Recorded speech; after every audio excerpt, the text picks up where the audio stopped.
What is up, everyone, and welcome to the Triple H podcast. Happy Hour Hoops. It's March 29th. There's single digits left of NBA games before the playoffs. The Final Four is this weekend.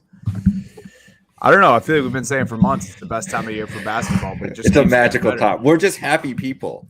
That's what it comes down to.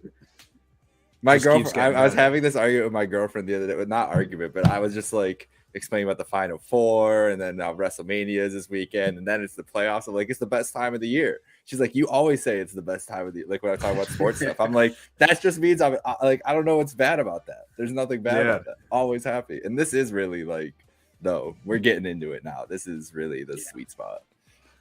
Yeah, we got like six, 7 regular season games left. I mean, crazy. Yep. We are close. Home stretch is here. And this is the first time in a while I think I can remember the playoff races this tight with this many teams still fighting. It's going to be just an epic last stretch of the season. First time the play-in tournament really feels like it's going to be something that every NBA fan can get excited about. I feel like there's people who hated on it in the past, but, I mean, it's going to be pretty hard not to watch it this year with the teams involved in both conferences. We'll end the show with that, though. We're going to look ahead at the playoffs towards the end of the show, starting with the news and notes as always. Kevin Durant set to return tonight. Well, honestly, reading the bullet points on the news and notes here, like, it just feels like this season's been a revolving door because you just read the first 2 points. Kevin Durant set to return from injury, and Ben Simmons out for the remainder of the season. Just KD and Ben Simmons and the Nets and the Suns somehow filling up our whole news and notes. I feel like that's how it's gone all season. But KD returning, barring a setback in warm-ups, that's interesting and definitely amazing for the Suns because we talked about it. Big game too. I mean, a huge game against Minnesota. They need him tonight. Like it's humongous. We talked about it last week. If they don't have KD back, there's no guarantee these guys even make it out of the first round.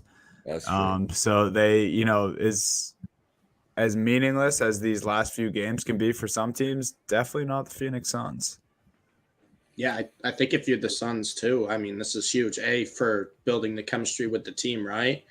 But it's also huge for them to just get ready for what could be their first round matchup. They could be seeing either the Warriors or the Clippers. And I'll tell you what, you do not want to come into that game rusty. You do not want to come into that series, not ready to go, not just trying to work out the kinks with the team. You gotta be ready. You gotta be all ready. You've done the reps with this lineup. You've seen what you got. You're comfortable with one another. They haven't had enough games together. So they got to get ready because I'll tell you what, and we've said this since the start, the Warriors and the Clippers are still two of probably the most terrifying first-round opponents you can go up against if you're a top 4 seed right now in the Western Conference. Whew. I mean, it's just like it's a lot of chemistry you want to see that's not been getting built the last couple months. But I feel like Kevin Durant's the one guy you can kind of just drop in any situation and just be like, here, you got to go play basketball and play meaningful basketball in a week, and you'll be able to figure it out pretty easy. Like he's pretty seamless to get in there. It's the West, dude. I don't know. I don't even know what to think. I really don't. There has never been a situation. And the Suns are a part of this greater conversation for me with the West, where there's never been a situation where I felt as little confidence in almost every contender in a conference as I do in this Western Conference. And for that, if Kevin Durant comes back and he just looks, pretty normal, it's going to be really encouraging, I think, for where I believe the Suns standing in the overall West and as we look towards the playoffs and contender wise and everything else. I'm going to become really confident in the Suns if he kind of just looks like Kevin Durant again. Agreed. Yeah. And he was starting to, right, before the injury. And then obviously the freak just absolute wipeout in warm-ups going up for a routine layup. So crazy, dude. We know KD's had some weird injuries in the past, but I mean, that's got to be one of the weirdest injuries I've seen ever in this sport. So yeah, you hope he kind of just picks up where he left off because he is Kevin Durant. He is a bucket getter. He can get dropped into a situation like you mentioned, Jake, and help a team make a push for the playoffs like he's done many times. So we'll see. I mean, bright lights tonight for the Phoenix Suns. We'll see how KD looks. I mentioned this already.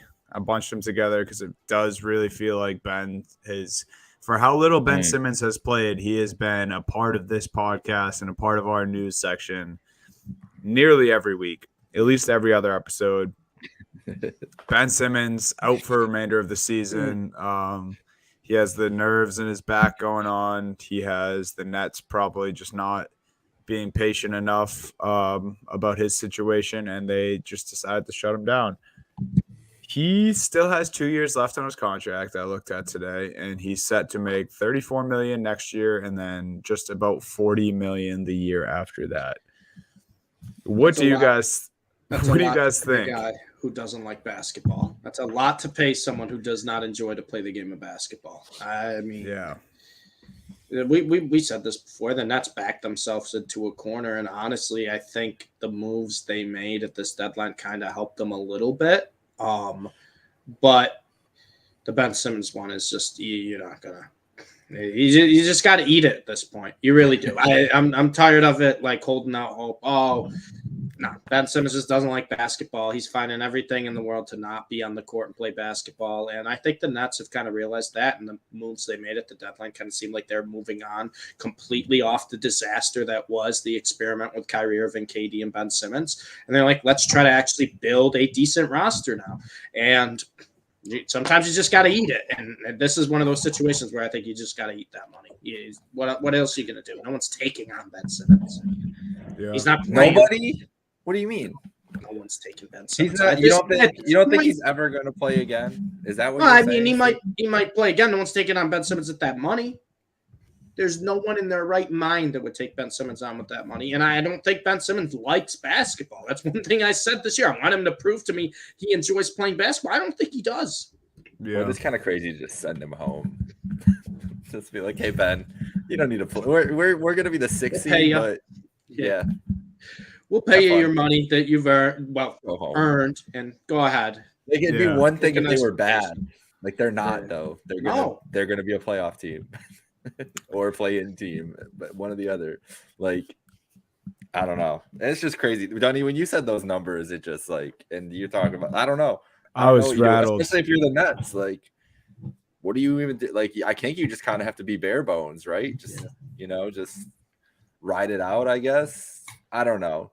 Somebody took Russell Westbrook's contract, so yeah, I agree that it would be very stupid if someone did, and I don't know, maybe we'll see like some sort of he gets cut or I don't know. I don't even know. I think there's some alternative options that can happen where a team wouldn't have to take on all that money, but I agree with you, Steve. Like I don't think that's a smart move for any franchise to make unless Ben Simmons does a complete 180. Yeah. Which at this point. But I think there'll be teams that take a stab on him for the talent that we have already seen and just the name, because franchises in every sport, but definitely in the NBA as well, do that. They'll chase a name. They'll see if there's anything left in the tank, or maybe they think they can change a player.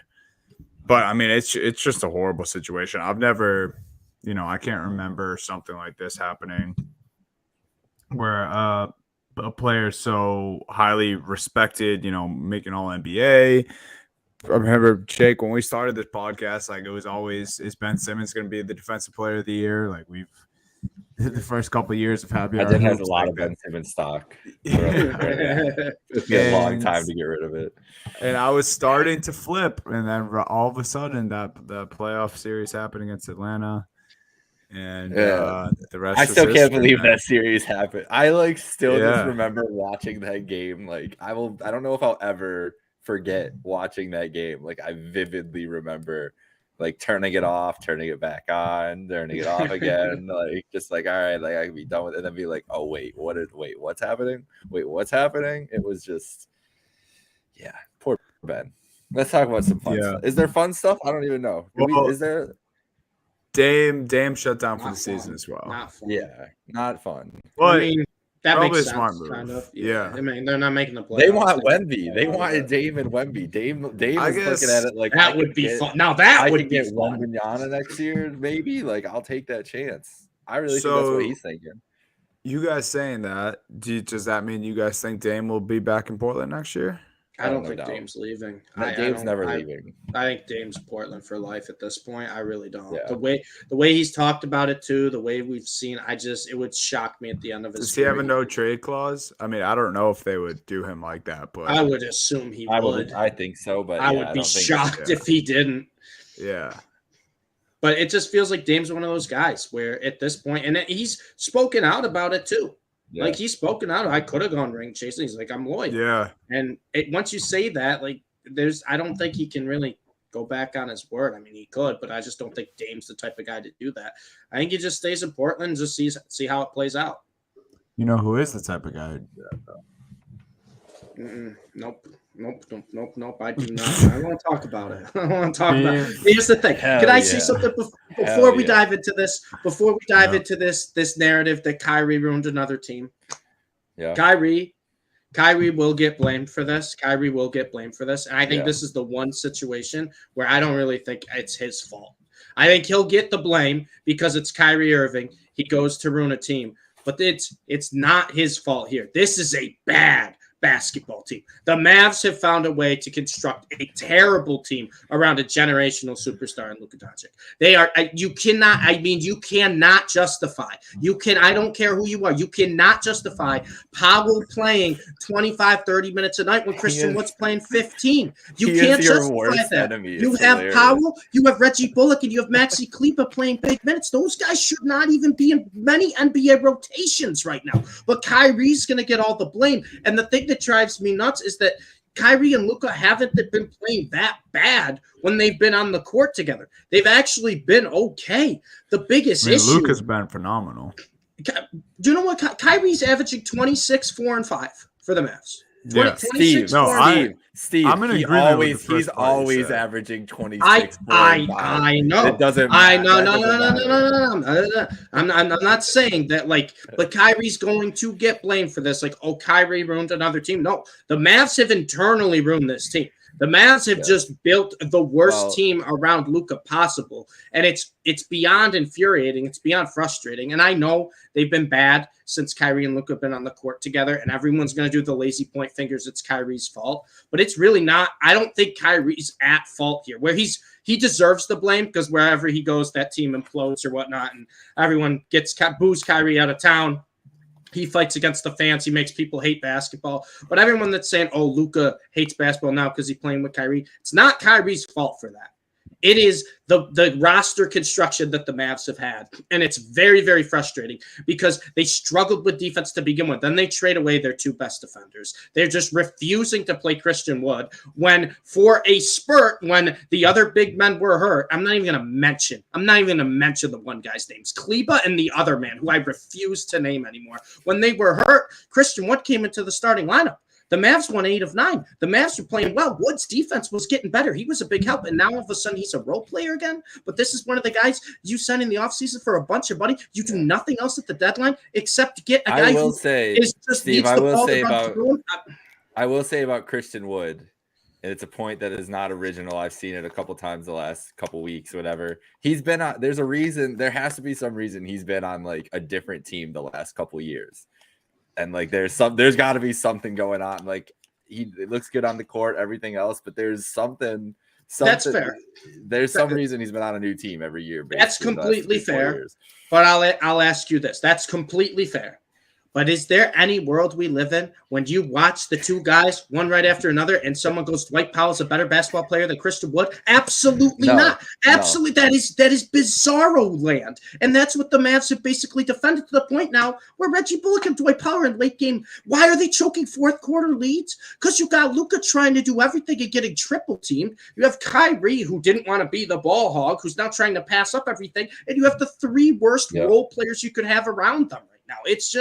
It's very, very frustrating. Well, the problem is they traded their only good role player and the guy that was holding the team's They trade- stability together for Kyrie. I traded think their that's two what you be- can blame for Kyrie. Yeah. Yeah, I agree. They traded their two best defenders. They traded a guy who could take a little bit off Luka and Dinwiddie. I know Kyrie's a much better player, but some stuff Dinwiddie does well, Kyrie doesn't. And it's just you look at this roster, and I mean, you just go down the roster. I can rant about the big men forever, but Tim Hardaway Jr. is a good player, but not a good fit in this team. Tim Hardaway's not someone you want to be playing with Luka and Kyrie. He's just not a good fit. You look at like Josh Green. Not a good fit. Hardy, not a good fit. And then it's so let me ask you this: would Draymond Green and LeBron James be a good fit? See, that's the thing that you sent to me. It just pisses me off because it's like, all this talk. It's Bill Simmons. Listen, Bill Mavs. Simmons, 18 months before LeBron went to Los Angeles, was on the LeBron's going to Los Angeles thing. Listen.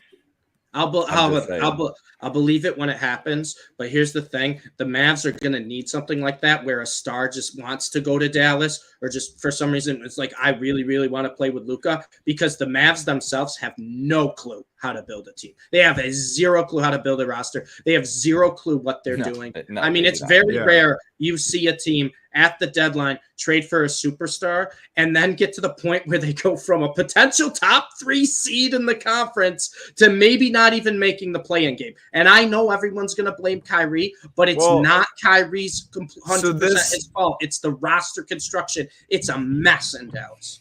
Yeah, they're not a good team. They're not a good team. Like, I don't think anyone's arguing that, but it is Kyrie. Like, Kyrie, he just does the same bullshit in every city. It's where he just starts randomly calling out fans when they have a bad game. And he just can't handle negative feedback regardless of who it's from in the NBA scope. Because the Mavs lost a heartbreaker and the fans booed. That's what they would do in any arena. And all of a sudden he starts just like comparing himself to the regular people of everyday life. Yeah. Right. And he gets butthurt. And then it just so happens in that 3-game skid where they lose to horrible teams and Kyrie's doing stuff like that, then Luka comes out and saying, I haven't felt like this since I've been in the NBA. This is the worst I've ever felt. I'm not having fun anymore. Luka apparently, so I was listening to Low Post the other day, and Tim McMahon, very close to the Mavericks and lives in Dallas, everything, said there's Luka has something going on in his personal life. Apparently he didn't delve into what it was, obviously out of respect to Luka, but there's something going on apparently that is like hitting him hard. So that's like another factor with the team going on right now too, is like clearly if Luka is like miserable every day for something, that's clearly like a personal reason. And he is still playing well, but the energy's got to be different. The energy's I mean, the energy is completely different. You watch the game, it's night and day. It's like Luka goes out there, does his thing. He doesn't say anything. He's not acting, doesn't have that little swagger anymore. And to your point, Dunny, and I get it with Kyrie, the track record's awful. And obviously Kyrie he's just too sensitive. He gets butthurt over some things. But I told you guys this too, when the deal happened, that I was very torn on it because I'm like, all right, they got another, superstar type player to play with Luka, but they can't just not only make that move. There's a lot of holes that they need to, fill in this roster. They had to improve defensively, and they did none of that. And we said this. As much as I love the Mavs, as much as I'd love to watch Luka tear it up in another playoff series, we said that if the Mavs don't make any moves, like this is not a good roster. And it's clearly showing right now. So I get it. Everyone's going to point the blame at Kyrie. It's very easy to do, right? You could just be like, look at the Mavs record before Kyrie, look at the record after, look at all this stuff, distractions that Kyrie's causing. Luka doesn't love basketball anymore. It's clearly Kyrie's fault. I get that.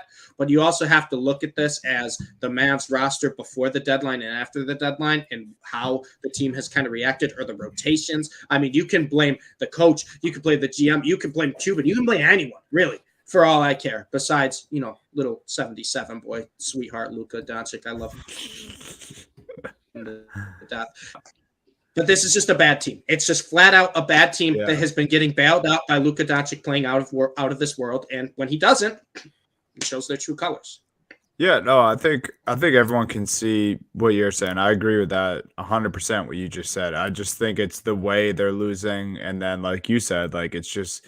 It is an easy person to blame. He's there, but at the same time, like it's almost the same type of fashion that he's done elsewhere, where the other superstars are somehow getting upset now. And Jake, you mentioned it. There probably is something with Luka, but I mean, to say, I'm sure he would say outside of everything else that he's frustrated with what's happening within the team right now. I'd hope he's So not yeah, happy. I mean, yeah. Well, I mean, if yeah. he's And I think um, the biggest thing, Dunny, is what we've seen. The difference in these last 20 games is the fourth quarter. The Mavs have been leading in a lot of games going into the fourth quarter. Of the games they've lost, they have blown way too many double-digit leads, and the reason why is because there's just no plan for the fourth quarter when teams are like, all right, we're going to double Luka, we're going to triple, we're going to force him to get the ball out of his hand. We're going to do the same to Kyrie, and no one else can step up. And it's just it's just laziness. I mean, it's terrible. If you watch Mavs games, fourth quarter, it's like, all right, iso ball between Luka and Kyrie, see if one of them can make a shot. If not, we're screwed. yeah. It's just frustrating. Yeah, it's bad. It's definitely a bad product. It's kind of surprising, honestly. I think Mark Cuban has done an okay job of constructing teams in the past, I thought so too. but it seems Not like a this big miss this time around. We'll see. But yeah, I mean, Jake briefly mentioned it there. Bill Simmons said, what was that, earlier this week? He said today. he thinks No, it's today. today Yeah. Draymond will end up in Dallas with Kyrie and Luka, and then eventually LeBron will join. I mean, even aside from the LeBron, He said thing, that, and he doesn't said that's happen- his prediction. This was not like I'm speculating this. He's like, I am predicting What, that next year this is he what I'm thinks that? hearing. He thinks Draymond's going to think- go this year, and LeBron's going to come after. LeBron sometime in the future. But I mean, what do you separate of LeBron? What do you got? What would you guys think about that? I think that makes perfect sense for a new landing spot for Draymond Green if he's not with Yeah. Golden State next That's year. exactly what they need. It'd be a too. great landing Yeah. spot for Draymond. It would help the Mavs out immensely. Get Powell off the fucking court, and and honestly, I think it would give the Mavs a little bit of toughness too. And all seriousness aside, Draymond Green, I think he does a lot of things right that no one on the Mavs does right now. I wouldn't care. Draymond, I would be fine if he had 0 shot attempts the entire season if he was on the Mavs. He would give them that toughness down low. He would give them, that kind of ability. And he's a good playmaker too, right? He's someone where Luka could play a little bit off ball, where he could kind of be the one who's going to run the offense just a little bit. Nothing crazy, but Draymond's that type of guy. Mavs have 3 cones that they play around Luka and Kyrie Irving. They have 3 cones that know how to do nothing except occasionally make an open shot and get burned defensively. That's it. So, it would be a big ad. I haven't looked at it a lot. Like, I haven't looked at it closely yet, but the free agent class there's going to be a great middle class in this. Like, there's no real high end guy, but the middle class guys, there's a lot of good players to spend money on. And if that's their prerogative, get that talent around and spend up to a max slot for good old LeBron James to come through and carry them to a title. That would be crazy. I don't know where the LeBron thing comes from with that, unless it's to blow it up so Bronny can just go to the Lakers after. The Lakers need to fill in a spot. Late flyer on Bronny. He gets to stay home, live in the house. Someone's got to live there. It's a big ass house, dude. I don't know. I don't know if LeBron could afford just having no one live in that house. Yeah, right. But I mean, that's the thing. And the biggest issue, though, is like I don't trust the Mavs though to make the right call in free agency this year. Hey, come on. Trust them to make I don't right now. They haven't shown me anything in the past 2 years that they know how to construct a roster around Luka. And if they want to pay another guy $70 million to come off the the Porzingis trade really game, fucks them. By all means. Well, the other thing is too, like, that was the wrong swing. You can't entirely blame Kyrie for what's happening right now, but he also makes their decisions this summer that much more difficult. Agreed. Like, 100%. He's about to be a free agent. You just gave all this stuff up for him. He's someone who hasn't been able to commit to his last 3 teams.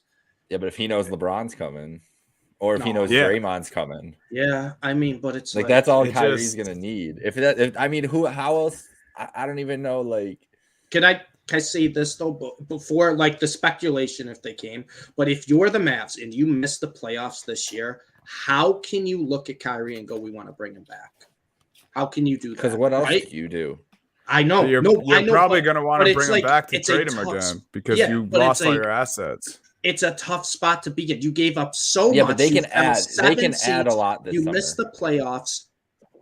I know it's just such a tough situation to be in. I get what you're saying, right? How can you justify that? Even though I don't think, and I just said at the start of this, I don't think he's personally to blame for this. I think there's a lot of other things you can blame, but it's got to be so tough to be in that position and be like, if they miss the playoffs, it'd be like, all right, let's bring him back. That worked. We went 7-22 after the deadline. That was a great job. Great job, guys. Let's run it back. You can't. No. And Bertans and Powell and Christian Wood. You want to know how much it is? I don't want to know. It's $30 million between those three players. It's crazy. Bertans makes 16. Powell makes 11. Wood makes 14. How does Bertans make 16? Kleba makes 9. They're paying those guys $39 million. That's your problem, bro. And it's all like Bertans plays less minutes than millions he makes. He plays 10 minutes a night to make 16 million. Bertans and Kleba are the same player. There's nothing. There's no way either of them are offering anything different than the other on the court. All right, let's transition to some stuff that's gonna make Steve happy. Because Steve gets to talk about some March Madness here. What a roller coaster / shit show / madness the Elite Eight was. And we're on to the Final Four, boys. And by the way, our Happy Hour Hoops bracket is big. Well, I mean, pretty much everyone's bracket's big dead. First off, I missed last week's show, and I promised Jake I would do this. 30 seconds. Purdue lost first round. I picked them to win the championship. I will own it. I apologize for the frauds. I'm not going to trust Purdue anymore. Zach Edey, 7'4", but can't do anything on Fairleigh Dickinson, the shortest team in college basketball. That's on me. That's my bad. Now, let's go to the good. So this is how crazy this tournament's been, right? I lose my championship in the first round. 1 seed to a 16 seed. Lost my championship in the first round. One of my buddies texted me from one of the home bracket pools I did. He goes, "Hey man, what's your Venmo?" I'm like, "Why? Why do you want my Venmo?" He's like, "Oh, you came in second place in the pool." I go, "Dude, the tournament's still going on." He's like, "Oh no, everyone's bracket's done. Everyone's done." He's like, "Everyone's finished." He's like, "I think it was me and someone else. I think just had three or four of the Elite Eight teams. I don't remember how many, but he was like, I think I had San Diego State, UConn, Texas. I think and that was enough to get to second place." And he's crazy.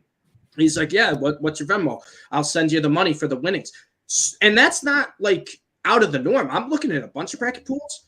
Winners are pretty much decided already because look at this Final Four. Our train wreck pool, it's only, I think, Slick is going to win unless UConn wins the title. That's the only, and that's Rob Ryan. That's the only bracket that's the only scenario that we have a different winner at this point. Crazy. But I think that's the beauty of March Madness, and this is why I'll argue with anyone. This was one of the greatest tournaments I think ever. Yeah, it's cool to see the Blue Bloods Final Four. I don't care. Blue Bloods. Exactly. I don't care. I love upsets. I love seeing these storylines. I love seeing these teams.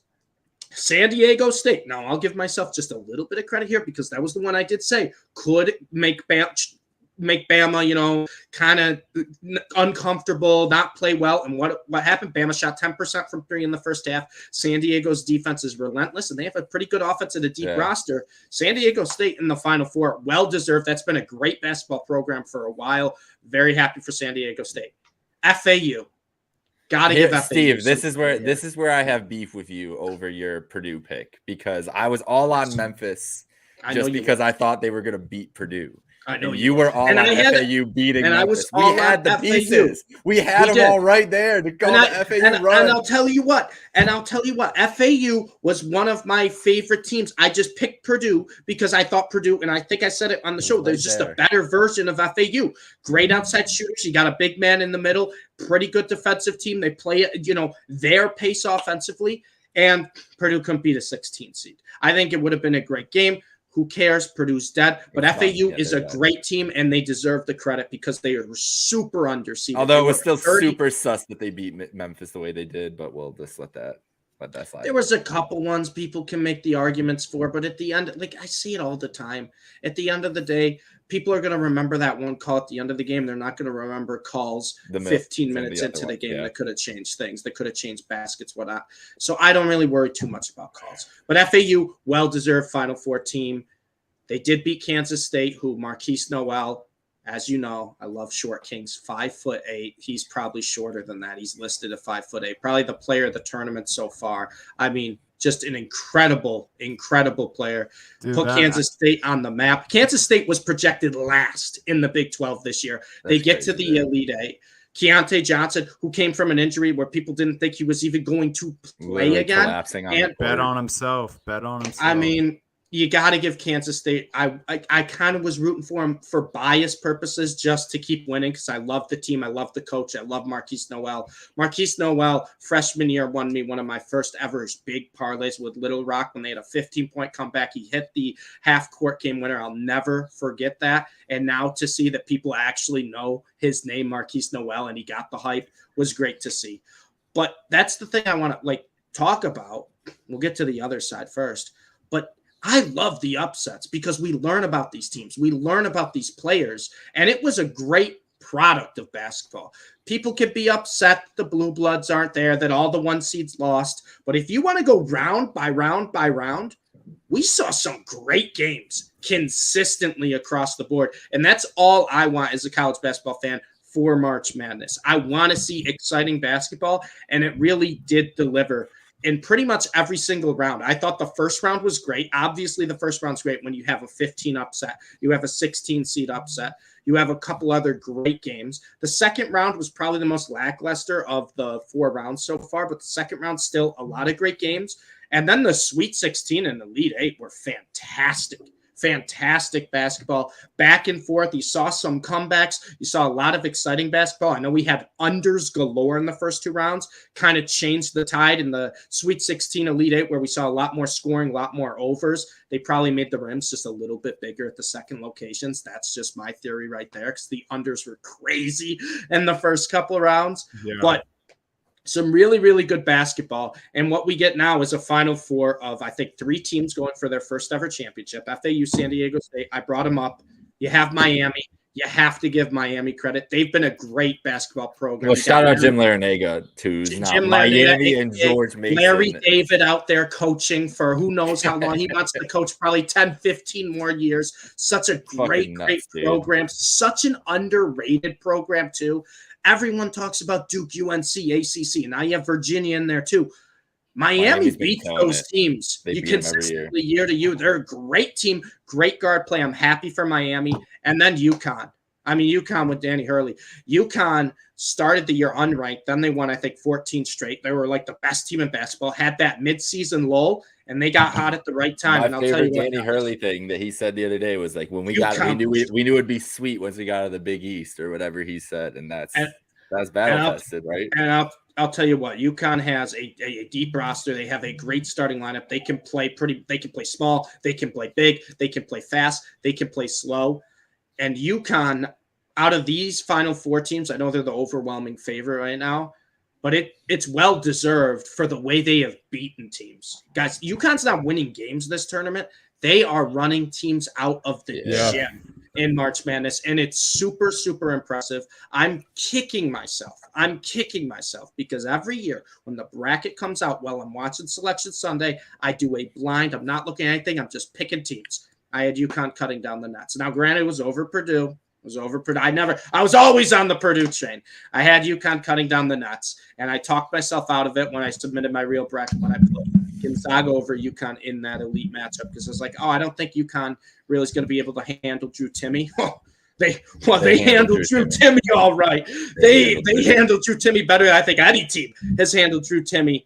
UConn, Miami's going to be a great game. And then FAU, San Diego State. I don't want to hear any of these blue blood, biased believers like, I don't care about watching these teams. These are two fun basketball teams and great basketball teams. It should be 2 great games. This game, FAU San Diego State is the biggest proponent for happy life. If you're happy, you will play well because they live on the two most beautiful campuses. Probably you got San Diego State, you got Boca Raton. Like these kids are just living the dream, and now they're cooking at hoops. Like and Miami too, and then you got UConn.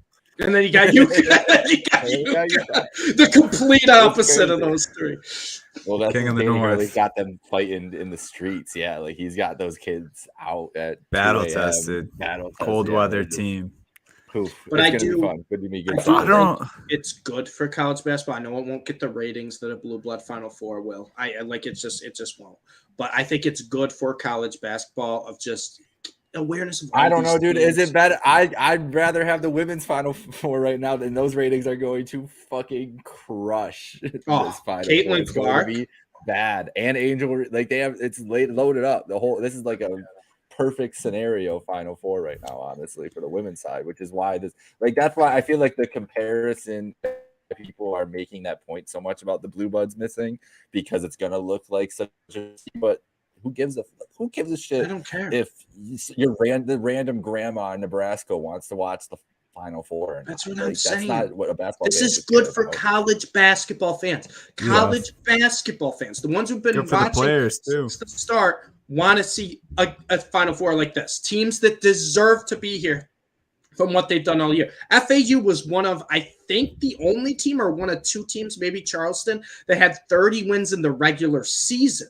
Yeah. And this is a team that's been so good. You could see if you watched FAU games this year, just how the crowd got into it, how they kind of knew this was a special season, just the atmosphere there. San Diego State and Miami, two of the most underrated programs, I think, in our lifetime, seriously. And they finally deserve their credit. And then UConn. I call UConn a blue blood at this point. UConn does this all the time. They just make these Final Four runs. They're just a special program. So San Diego State and Miami being underrated programs in general, I have been overlooking them and underrating them this whole tournament. And I think I'm finally switching here in the Final Four because I'm riding with San Diego State and I think I'm riding with Miami because I like it. Dude, every game, I had Miami losing to Drake in the first round, and they looked amazing, and I was like, okay, that was kind of fluky. They shouldn't have been a 5 seed. They win again. What do? They take down my beloved Texas last week, and I watched them do it, and fantastic game. And I don't know how they did it. I was watching the whole time. They just kept chipping away at that massive Texas lead that they held for most of the game. And then the last 8 minutes or so, the momentum was just all Miami. Yep. It was incredible. Isaiah Wong, Jordan Miller. I didn't know that kid could do that.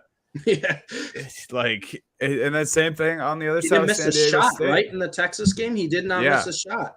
I didn't miss a free throw either, I don't think. No. Insane. He did not. When he tried to put the ball in the hoop, it went in the hoop every single time. Yep. And I really thought Texas had that, but then I was like, okay, maybe Miami's just legit, and I've been wrong this whole tournament. And then same thing with San Diego State, absolute head scratcher when they beat Bama. And I was like, I don't know, Creighton might have them. Nope.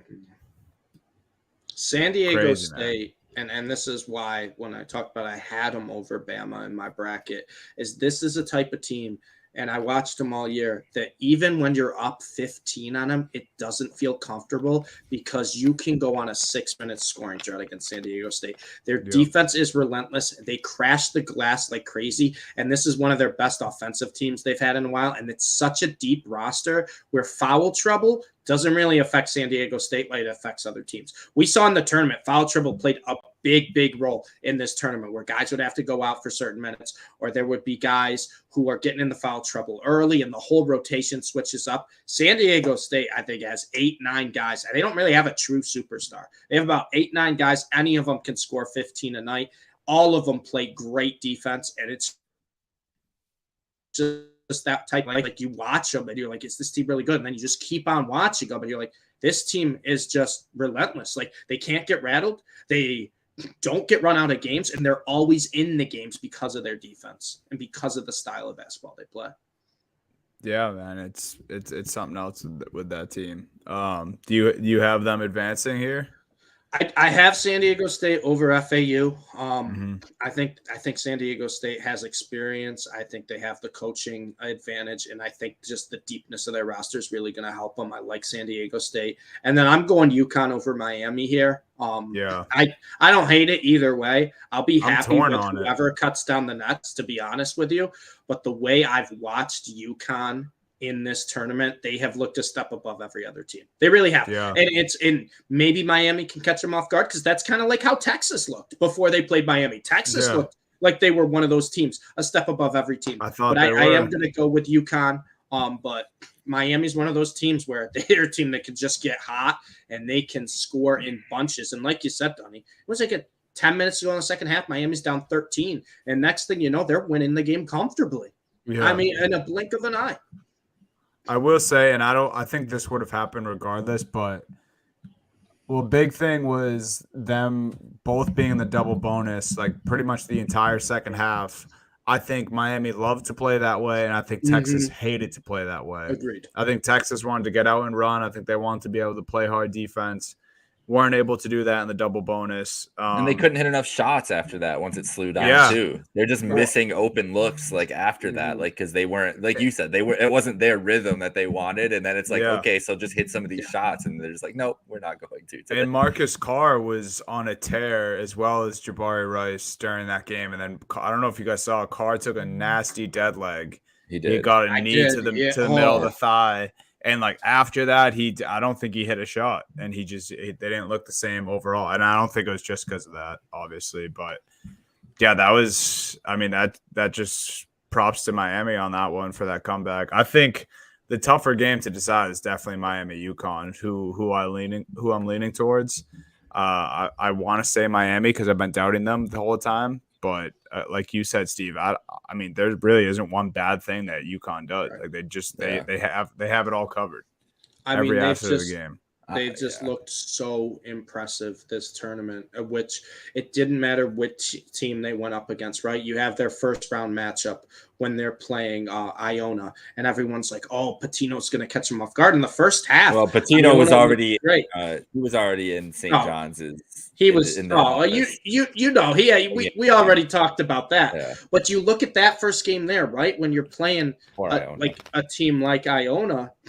And it's like, all right, this is a kind of a fun team. Had a fun first half, and then the second half ran them out of the water. St. Mary's never really had a chance to keep up with their offense. Then they play Arkansas, and that was a blowout. And then Gonzaga, the biggest blowout of them all, they held Gonzaga to 54 points. Gonzaga has been one of the best offensive teams for probably the past 5 years.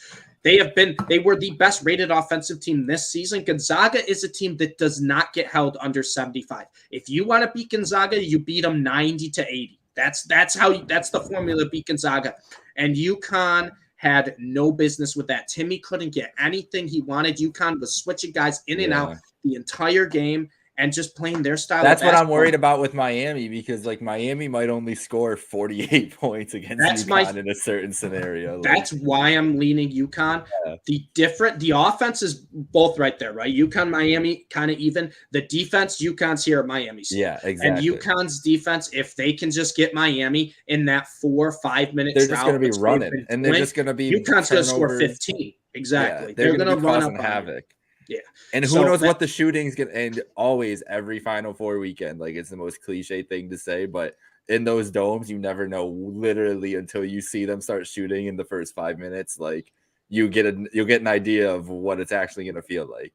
Like, exactly. It might just be clanks all over the place, and that's the only way you score is those runouts and everything. And that's UConn 65, Miami 58. That's what they want to do. Game. UConn could score 65, and 35 of them would be fast break points. Yeah. I mean, that's just UConn's game, and they're fine with that. The UConn will score 90 if they need to. If you want to get in a shootout with UConn, they're fine. They have the guard play for that. But UConn is fine with just having that defense and then just running and scoring within 4 seconds on the shot clock. And then next thing you know, you're like, UConn just scored a basket, and we got to go down there and try to score again. We haven't done it our last 3 possessions. We've had 2 shot clock violations and a turnover. So UConn's What'll be really, the, really impressed me this year. I have to stick with them. Will it be mostly Miami fans there? In Mostly Houston, UConn? I just don't even know. I I feel don't like- know. I don't know what the alumni base for San Diego State and I FAU is like. So it I feel like just comes down to UConn's Miami, more UConn. nationally loved than Miami in terms of the basketball program. But there might just be a lot of travel Miami for people. Miami. Yeah. Yeah, very interesting to see what fan base we'd have there. If I'm gonna be honest with you, I don't know. I hope the whole gym's Florida Atlantic. They just have the whole school. All the casuals are just gonna. Any casual person just going to watch is gonna be cheering for Florida Atlantic. So that'll be without a doubt. It's gonna be fun. Unfortunately, I'm gonna be paying like 50% attention because it's at the same exact time as WrestleMania Night 1. So Final Four will not be my main focus on Saturday, but I will be paying attention, and it'll be fun to see if these games have been as chaotic as the whole tournament's been. Do you got a prediction, Jake? I'm with UConn. I echo everything you say. I think that if UConn Miami winner wins the national title, and I think UConn's better than Miami. And then Dunny, who do you have winning yours? Because you had Miami, San Diego, right? Yeah, I don't know. I mean, I want to. I just want to. I want to go UConn because I think everything you guys are saying right. But this is what I've done. No, don't. But do this it, is what I've done wrong every part of the it. tournament is I've gone against Miami. Just trust Miami. I think. All right, I think you have to go with them at this point. It's Miami, and then Miami's winning it. Okay, I love it. Right. And I'll tell you what, guys, from just a college basketball fan perspective, I don't think I'd be upset with any of these teams cutting down. No, I wouldn't. I'll be happy. I'll be happy no matter what. Yeah. Yeah. I'm good with this. And it's been so much fun. Like the tournament has been a absolute blast. Yes. It's been awesome. So we just talked UConn. Now let's talk unicorns. Oh, nice. Oh, look at that transition. We Wow. got the First time doing this. Not my first rodeo, folks. Bad puns all day long. Basketball unicorns, the unicorns of the NBA. We'll start with Jake's dearly beloved Evan Mobley. We talked about Jaylen Brown's Ringer article last week. Evan Mobley had one of his own. I'm drawing a blank. I forget. I have it in here, but I forget who said it now. But I did see a clip on TikTok the other day of Evan Mobley is a 3-ball away from being an all-NBA guy. Yeah, they were in that Ringer article. His coach said that they're going to be watching a lot of Kevin Garnett this summer, which I think is the most. I love that. That's all I could want to hear. That's what inspired it. Really, the Mobley article inspired it, and just kind of, I just really want to talk about Mobley for a second because I don't think I've tried to resist it for a while, or not resist it, but I'm not going to sit here. I could have a Evan Mobley podcast. I think just dedicated to him at this point. I will join you. That's how excited I am about him. He's the best player from that class. By far the best player of that class. I'm not even going to be like, oh, you can argue. No, he's the best player from that class. And it's because now what you see in this second half of this season, now what you see is all of a sudden he can just turn 12. It's not like 4-minute stretches of dominance. It's all of a sudden it's 18 minutes where he's just going to get the ball on the block and either he's turning around on you and dunking on you, or he's throwing up some like the most awkward looking hook shot and it's going down every time. Like he just has answers. He didn't have answers before. And now you just think like he's 21 and he has answers. Like just imagine what it's going to be like next year, in 2 years, in 3 years. Like it's fucking nuts, dude. It's crazy to think about. It's terrifying.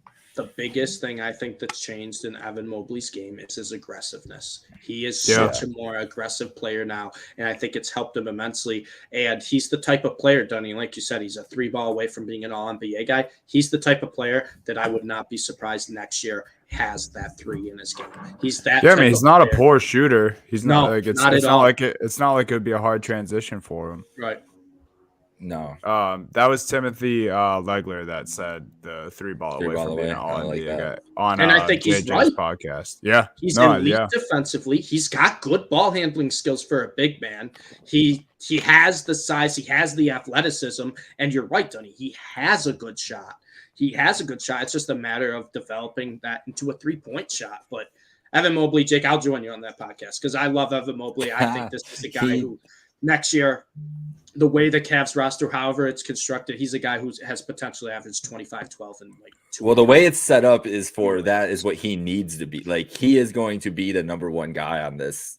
Yeah. Maybe it's next year, maybe it's the year after. Eventually, this whole offense turns to where it's not Darius or Mitchell, whichever one's going. It's we're running everything through Evan, and we'll figure it out from there. And he's almost like it's close right now. It's really close. And it's funny you guys say the aggressiveness, because one of the things in the Ringer article that he mentions is the thing that he kind of figured out on his own is that he really needed to just work on his mindset. He said all the stars in the league, he's like, I'm a humble guy. He's like, I see everybody, they look so confident. They look like they know what they're, he's like, not that I've never been confident, but I need to be like he knew that he needed, we've talked about it so many times. I know I've at least mentioned it so many times on here. Basketball specifically, you need your guys to have a little like asshole ego to them. Otherwise, they're not going to be NBA stars. Like, that's just how this sport works. That's honestly, I would say that for every professional sport, if you don't have an ego and think you're maybe the best player or one of the best athletes out on your respective field, court, whatever, I don't think you're going to be successful. And for him to recognize that he needed that little extra edge, and now you're seeing it kind of manifest too. That's a dude that gets it. Like, he just understands how this shit works too. Talk about one of the best guys to watch in order to develop something like that too, and being KG. Like that dude is like the embodiment of having an alter ego when you're on the court. And well, it's not, I shouldn't even call it an alter ego, because that's just him. Like, you just find a way to be the best competitor that's inside you, whether it's talking shit, screaming random shit out loud, banging your head off the stanchion, like that. What a great person to watch, to get that side of you out onto the court. Being Kevin Garnett. So I think Mobley has a crazy high ceiling, man, and I'm sure big part of it is what makes it easy for him. I'm sure he's doing a lot on his own, but playing with Mitchell this year just make a world of a difference when you have someone who can score like that alongside you, and then you can probably just feed off that confidence as well. Yeah, definitely. But we wanted to talk about Wemby here a little bit today too, right? He's still hanging around. Still the number one prospect. It's not changing any day soon. Brandon Miller is number 2, solid. I'd say Brandon Miller is solidly number 2 on most big boards that I see behind instead of Scoot now, but still Wemby's holding on there, and the race is shaping up. It's shaping up. Any thoughts on that? Pistons are doing everything they can. They really are. They really are. Dude, my favorite part about the final stretch of the season is seeing some of the lineups these tank teams throw out there at the end. And I'm looking at these guys and I'm going, dude, you weren't even on the radar a few weeks ago, and you're scoring 20 a night for this team now. Another team that's trying, they're not really to the point of where the Pistons are. The Utah Jazz are throwing out some lineups out there. They're trying to fall. They're trying to fall down. They're like, we're not making the play-in at all. We're doing anything that play-in race to not make the play-in. That play-in race went from 4 to 11 or 4 to 12, from 4 to 11 so quick. Utah was like, you guys could take this. Yeah, we'll go for Wemby. We'll take the other way. No worries. They are. I mean, they're down to 12th now, and there's 4 teams down there. Realistic shot, and then you go to the East, and it's really like, I mean, Orlando's pretty much out of it at this point. But you're looking at like 7 to 8 teams realistically within range to get, that's really what you need to be, is like the top 7 to get a chance at one of those lottery balls. So, yeah, it seems like Pistons, Rockets, and those two, that's what makes and the Spurs. Like, Spurs have lost 4 straight, Rockets have lost 6 straight, Pistons have lost 6 straight. They're not hiding it. I mean, Pop told us not. Well, I'll bring this up one more time. Pop told us not to bet on the Spurs this year. What's your favorite? Like at this point, I feel like the Spurs is where I want him to end up at this Yeah, point. it's still the way Spurs shaping for up. me, man. Yeah. Just go Favorite? there. That's my favorite location. I want to yeah, see the him. I want to Spurs. see the unicorn be the unicorn without, I feel like might be easy for him if he lands on a Pistons or a Rockets team. Spurs, I know I'm disrespecting Keldon Johnson again, but those San Yeah, how Antonio dare fans are going to you. have to get over it. I don't know if you think could trust the Rockets situation more than like the Rockets might have better players, but they're also a Yeah, it tire doesn't fire. mean And the Spurs it don't have doesn't mean better it's players, great. but they are like the most stable organization in basketball. So it's I think like Pistons the would definitely trade-off on that. be the best A happy team. medium. For him, Pist- yeah. Pistons would be the best team for him, just not what Not I want for to see the Jake. most. Not for Yeah. Jake. So No, that I would makes- fucking hate that. But at least I got Not Evan for Mobley. Jake. Evan Mobley would would own Victor Wembanyama. And trust me, I will start that immediately. The propaganda will start immediately. Like, okay, cool. We've got Evan Mobley. He's gonna shut him down. So that'll be. Don't worry, I've got it already backed up in my head. If this All happens, right. I'm Hey, prepared. there you go. I really want the Spurs though because I don't trust the Rockets organization. Well, that's to the do thing. right The by him. Rockets roster is so much fun with the guys. I love the players. Yeah. But it's like If Jalen Green was on I the can't- Spurs, that'd be fucking sign me up every day. I mean, the thing with the Spurs is like, if they get Wemby, obviously they're building around Wemby. You keep Keldon Johnson and Vassell because they've played all right this year. They played all right, or I'd is keep it something Keldon you Johnson. need? You don't like Vassell? I mean Vassell's all right. I mean Sohan's been cool too. So like Yeah. they've got pieces, and Sohan's there's been gonna good. be more people that are gonna want to come play with Wemby, Branham's too. played well. Branham's played well. when They're he gonna, needed to. I mean, the Spurs if they get cooking, they're gonna find like two other guys that That's are gonna true. come out of nowhere that just That's like true.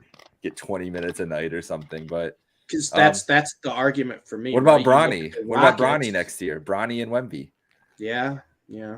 But that's the thing. And I look at LeBron. the Rockets, and I'd want Wemby to go to the Rockets, but I'm like, there's already guys in the Rockets I like, and they're just not figuring it out.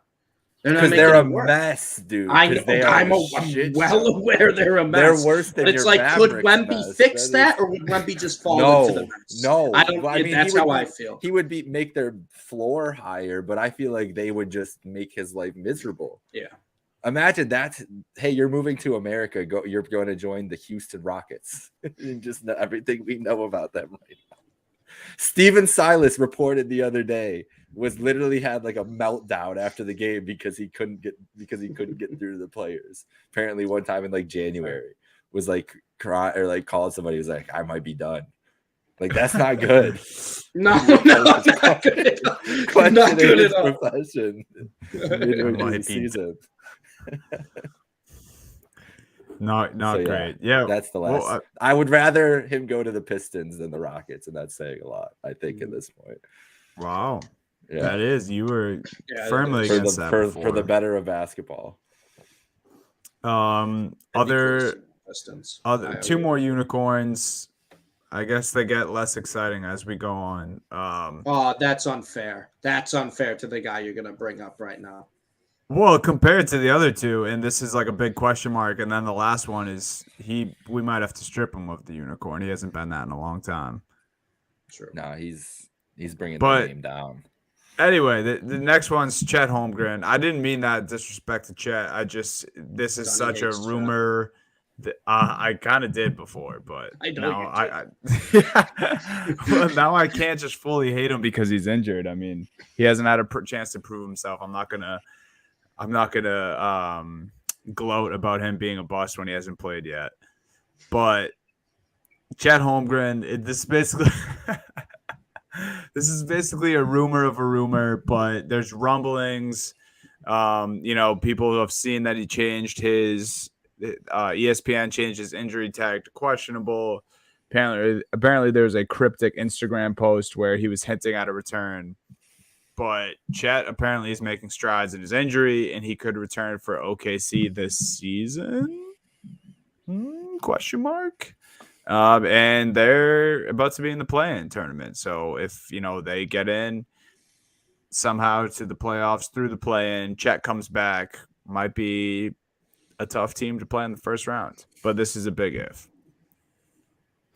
Big Yeah, if, I mean, go ahead. you don't want to bring him back too soon because I think for the Thunder, this is not the year to do that. The Thunder have a plan going forward. Chet's a huge part of their step this year. And I like the players they have around on the team. I like Jalen Williams. I should say I like both Jalen Williams. I like Josh Giddey. The Thunder have a fun team, and Chet's a big piece of it.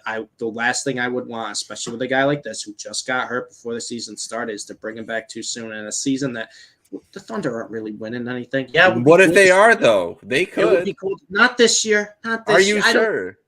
Are you sure? And the West is wide open. But would you really risk getting him injured for next year to bring him back? I don't think I would. But if they're like he can play and he's fine, then I mean, I don't know.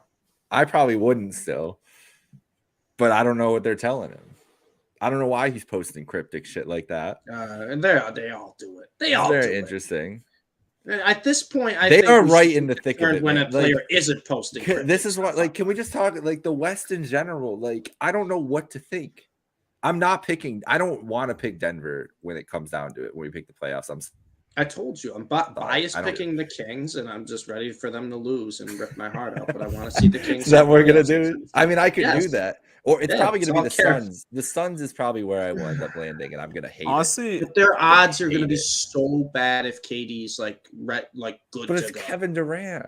I love Kevin Durant. You know I love Kevin Durant. No, I know, but saying I don't know. I just don't know what to do. I don't know if I can trust Denver, and that's really what it comes down to. And then the rest of them, I know I can't trust anybody else. Denver is I just want Denver to win me over, and I don't know if it's going to happen at this point.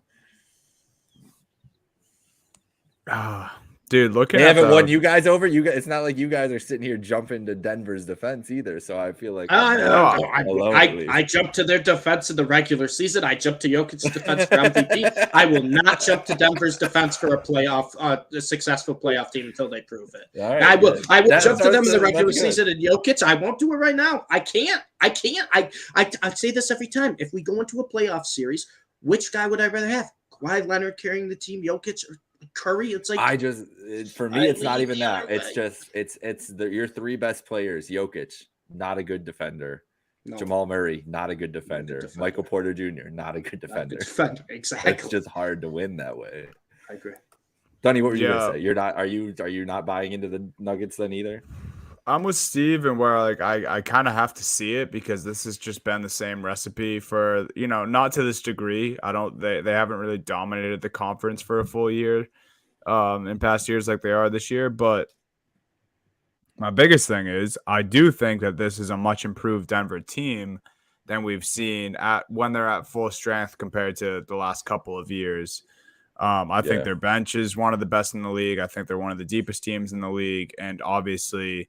Jokic is still at the peak of his game and, getting better every night, it seems. So I do have a slightly higher hopes this season, but it's kind of same thing, man. I don't know if the Suns see the Nuggets in the second round or, even if it's the Western Conference Finals, or any of the Warriors, I guess, those two I feel most confident about. But even if the Grizzlies somehow meet them, I think they're beating those two. I think those teams are beating the Denver Nuggets just looking at it on paper. Yeah, the Grizzlies one might be the only one I kind of push back on a little bit just because I think the Grizzlies, I still haven't really seen enough yet. I'm still worried. I can see it. I just don't even know what to fucking do with them. But I'm with you, Dunny, right? And I think the odds would be with you too. If we saw a healthy Phoenix Suns team against the Nuggets, the Suns are favored. I don't care if the Nuggets have home court and they're the 1 seed. Suns are favored for that series, right? I don't think they wouldn't be. Yeah. You go Clippers, Nuggets. That's going to be a lot closer to a pick'em series than people think. It's just. If it's a Lakers-Nuggets round one series, what are the odds looking like for that whole series? Because it's going to be skewed. Is LeBron 100%? He's back. So he's back. They're here in my town tonight. It's going to be like Lakers plus 140. It's going to be probably more expensive than we've ever seen. A 1-8, but I mean, and it's tough to argue it. It really is because I think. Jake, your point is the Nugget Stars just aren't great defenders. Yeah, what are We they doing really with do need that Davis? in the What are they playoffs. doing with Davis for 7 games if he's playing like we know he can play? Like that's what I don't know what that team has. They don't have answers defensively. That's the thing. They might have like a good scheme to start off, but if teams are smart and can figure it out, I don't think they have a lot of like counter moves defensively, and that's what kills them in the end. I don't know. We got off track here with the talk about Jokic and them and everything else. But Jokic is a unicorn, right? He is a unicorn, and so is Davis too. Unicorn description. I would say, and fair it's just, enough. It's this is a wide open conference. This is just it's fucking crazy, and we're talking about Chet. Like maybe if Chet did come back, he could kind of swing like 2 rounds of this if he was good. That's how close everything is right now. I mean, it is. It's weird, dude. Like I've been saying it for like the last like 2 months, but just looking at the Western Conference standings like freaks me out sometimes. I don't know. I'm looking at it right now as we're talking. It's like, what am I even looking at? I don't even know what to do with this. Yeah, like I mean, don't even know. It's crazy. You go from the Clippers. You could honestly go up to the Suns, which are the 4 seed, down to the Mavs, which are the first team out right now. 3.5 games separate that 4 seed to the 11 seed. It's crazy. And the craziest part about that too, 4 seed to the 11 seed, all these teams have like a case of, they could be decent come playoffs. Yeah. They could be decent. And it's wild because you look at the top 3 seeds, Denver, Memphis, and the Kings. And if you said, all right, Steve, you get the top 3 seeds or you get 4 through 10, give me 4 through 10. Well, what do you do with the Warriors there, bro? Like being 31-8 at home and 9-29 on the road just makes 0 sense at all. Like you look at 31-8. The only other teams comparable records. These are the teams comparable to 31-8. The Bucks 30-7, the Celtics 28-9, the Cavs Memphis 30-8, too, right? Memphis 33-5, home record. Denver 32-6. Those are the teams that are compared the home record. Their away record 9-29, Detroit 7-29. Like that's like how is that possible? What's crazy right now, and I think the Suns are going to keep winning, so it probably won't happen. The Warriors are 1 game out of the 4 seed. They get the 4 seed. That's a home series. That's a home series right there. You win that, and we're talking about the Nuggets could go up against the Lakers, something crazy. Potential another home series.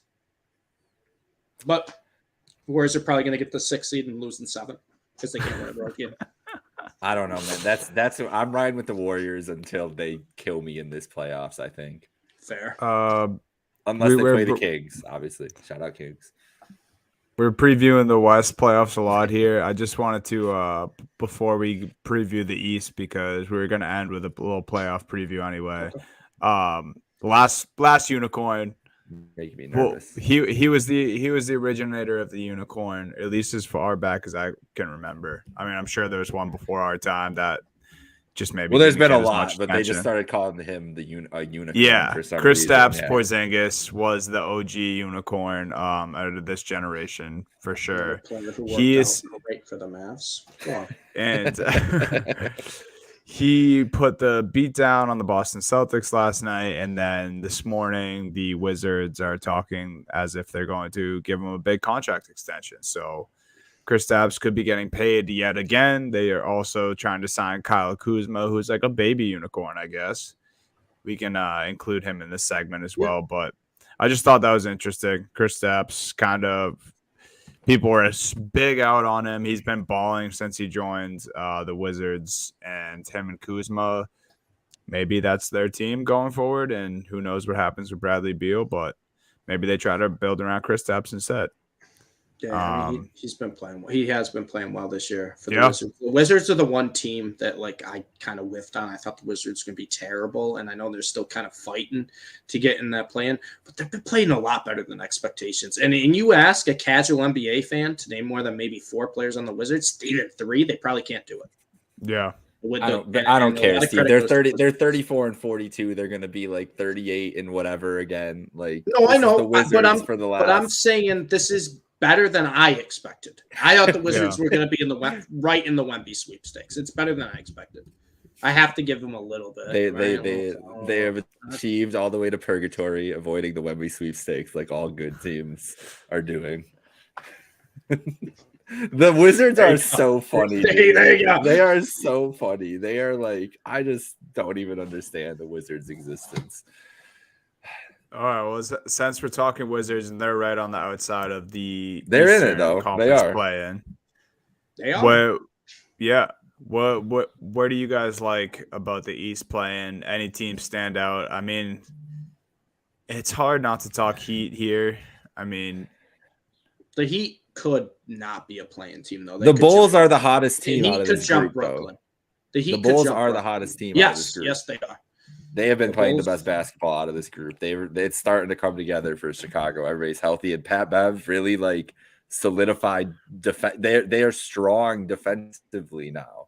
Actually, are you going back at it in the tonight. play-in game though? Are you like? Do you think the Bulls are a threat if they get out of the play-in? Because none of those teams are a threat. I don't think. I think the top four teams you don't are think going. the Heat are a threat if the Heat stay in the play-in game and they win? I think the Heat are going to lose in 6 Donnie, to Philly or Boston. Heat Celtics first round. Do you feel comfortable? no. Yeah, exactly my point. It's all years. It's not actual on the court play this year. I mean, I think the Celtics win that, but it does. I would not feel good, and that is easily what it's looking like right now, which I don't like. But I think Heat could jump Brooklyn, right? Heat are only half a game. Oh yeah, they're only. I think they're half game. So you got to be rooting, right, for the Heat to win right now, Donnie. They're playing the Knicks. They're playing the Knicks right now too. Yeah. Because I mean, I'm asking you, Donnie, and we'll just say that if Brooklyn falls, they eventually play the Celtics. You'd much rather play Brooklyn in a series than the Heat. Yes, even though we did blow a 28-point lead to them as well. So yeah. Well, but we have the Nets number outside of that game. I'll take Brooklyn all day. Just coaching experience, star power. Brooklyn just doesn't have that compared to Miami. Hawks are the only team that like I'm just looking over their logo when I see the play-in tournament. It's disrespectful, but maybe they win a play-in game, maybe they do find themselves in a seeding, but I think they get whomped by whoever they play in the first round if that's the case. The Hornets would be a bigger threat than the Hawks if they were in the play-in game right now. And then the Raptors. With all due respect. The Raptors are so freaking weird, though, man. Yeah. Like, Nick Nurse loves to just stick around and be pesky and I trust have a red face. They're gonna give you a good game. They're gonna give you a good game, and that's really all you probably not a good series, though. I think it's Miami and Chicago. I think those two teams are much better than Atlanta and Toronto at this point this season. I agree. Yeah, I think that's where we'll end up. I think the Miami Heat are the best complete team and just team I trust because or Brooklyn if that's what it is. But yeah, I think Chicago ends up ahead of the other two is what I'm trying to get at. Think Chicago has the most. They've just been playing good. They're playing good recently. Like they look better. Like their record is deceiving because they started off so bad. But they have been very good since getting Pat Bev and getting healthier and everything. Like they've just been a better team. I just think that they got higher upside with their roster than the other two teams do if they're clicking. We know what Chicago can be if they're clicking. Like it's a good team that is just going to get blitzed on some nights. Yeah. Pat Bev hit Shannon Sharp with the Lakers stake. Oh, I saw that. And he's also the king of the play-in tournament, bro. Do we not That's remember true. him with Minnesota? True. That's true. True. He's going to be up on that table, waving the towel around after they take down someone in this play-in tournament. The Bulls play the Lakers again in a half hour. Yeah, soon. Soon. I mean, if they get both of those games, man. It's a huge game there.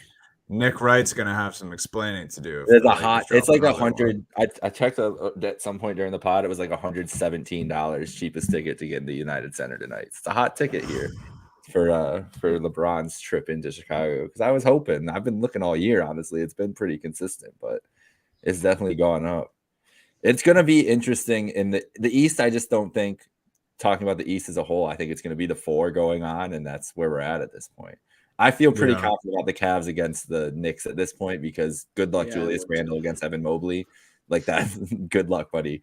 That's where and then I think Donnie, wait till next year. Just wait till the Mobley talk from Jake next year. Oh, it's going to be unbearable. But I've had to hear Jason. I've had to hear everything about Jason. I was going to for say. years, so fair enough. And now I'm giving you Jaylen Brown too. So yeah, well, I love Jaylen. I'll take him on the Cavs next year in a nice trade. That'll be cool. Hey, 132 to get in the building right now for Lakers Bulls. Get over it. No, I'm not doing that.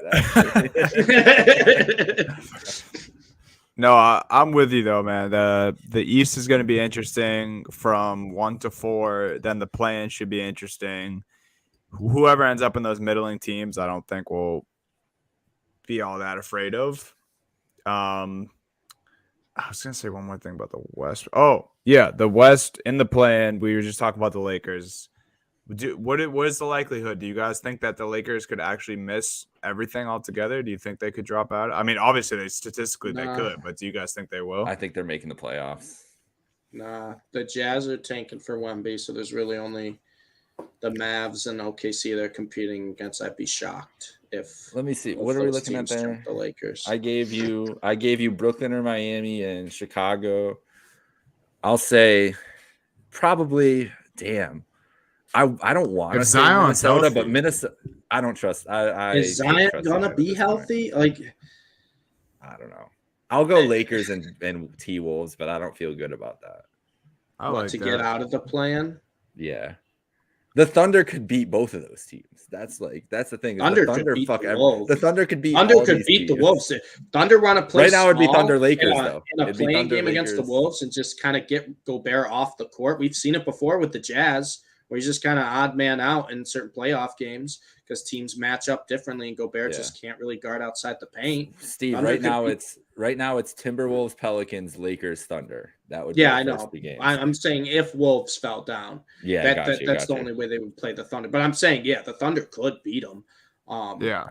Lakers would be tough for the Thunder. I think that'd be a tough matchup for them. They have beaten them this year, though. A fully healthy Laker team a couple times. Pelicans, like Dunny said, the big question with the Pelicans is if, right? With the Pelicans. I don't know what to do with them. If Zion's back and healthy, then they could win the West, in my opinion. That's where I was at earlier in the year.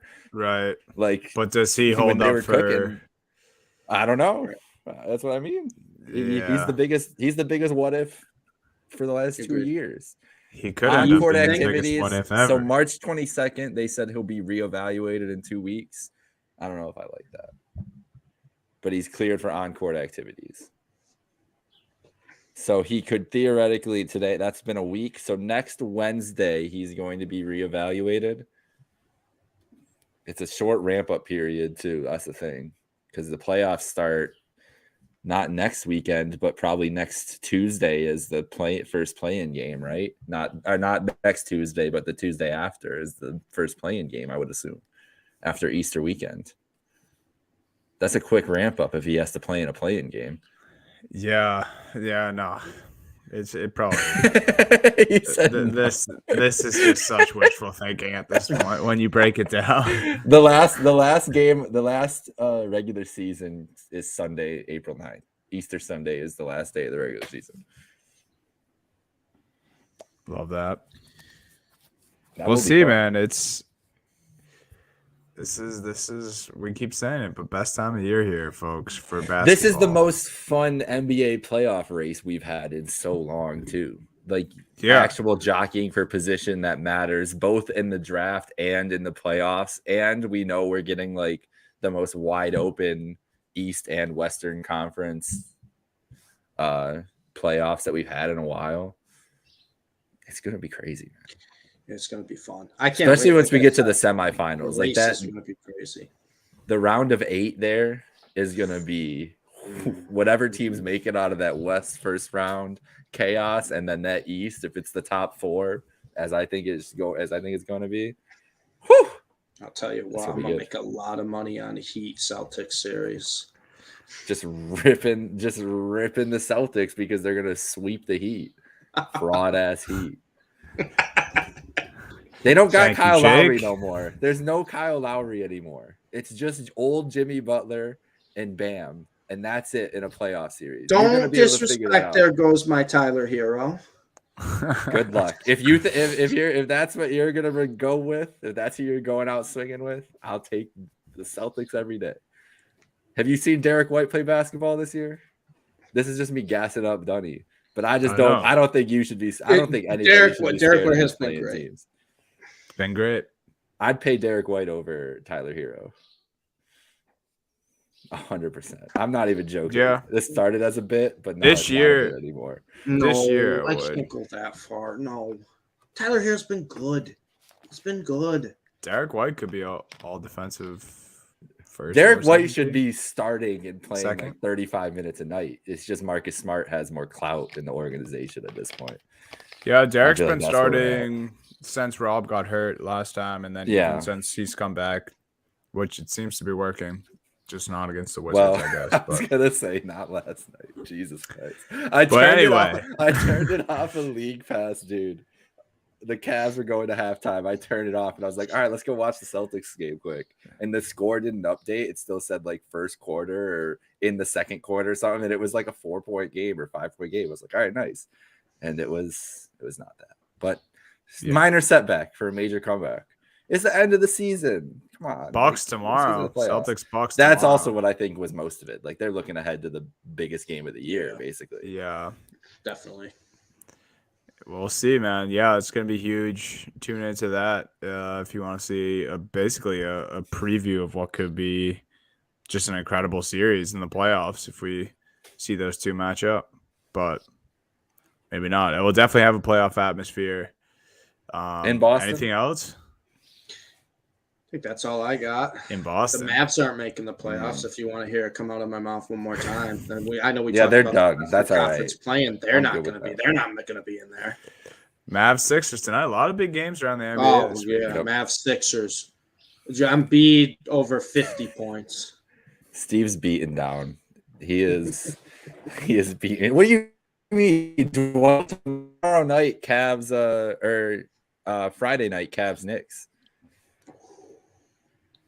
That's what I'm Cavs looking Knicks? to next. Yeah, That'd Friday be night. fun. Heat next going on right now too. Yeah, what's going on in there? That's very. That's it. We'll important give the game. people a little score update for anyone watching live. Oh my! What? I didn't Oh, start it yet. hasn't started yet. 6:30. Oh, That's what we get for those. That's what we get for Hell those national yeah. televised games. The tips just stay being late. What is ESPN today? If Philly, we got. Oh, Durant's on ESPN later. All right, smart play. I'm sure you're on TNT tomorrow, Dunny. I think so. Yeah. Hopefully, that'd be upsetting if not. All right. That'll do it for Happy Hour Hoops. Follow us on all socials at Happy Hour Hoops 1. Follow Trainwreck Sports. Follow the three of us. Go like and subscribe to YouTube, please. If you're watching Yes. on Twitter, check it out on YouTube. Toss us a like, subscribe, all that good stuff. Enjoy the Final Four. Enjoy the last few games of the NBA regular season. We'll be back next week talking Yoffs. Maybe talking more unicorns. Peace out, guys. Have a good one, guys.